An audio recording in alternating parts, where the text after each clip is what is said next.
জীবনে প্রত্যেকেই আমরা একটা সময় কোনো না কোনো সিগন্যালের সম্মুখীন হই।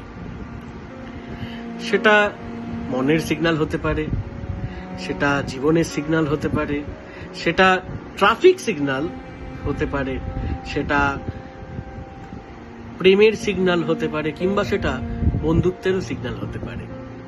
অনেক কিছুই হতে পারে। এত কথা কেন বলছি?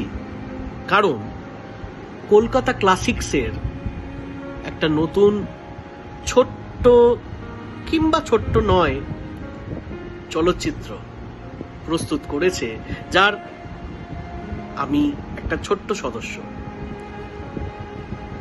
তাই সবাইকে অনুরোধ করছি, গত মহালয়ার দিন যেই ছোট্ট চলচ্চিত্রটি প্রকাশ পেয়েছে, আপনারা যান কলকাতা ক্লাসিক্স ইউটিউব চ্যানেলে গিয়ে সেটি প্রত্যক্ষ করুন, সেটিকে নিয়ে সমালোচনা করুন, লাইক, কমেন্ট, সাবস্ক্রাইব যেগুলো বলে সেগুলো করুন, আর আমাদের আরো উদ্বুদ্ধ করুন ভবিষ্যতে আরো ভালো কাজ করার জন্য। আমি বীরসা, ধন্যবাদ।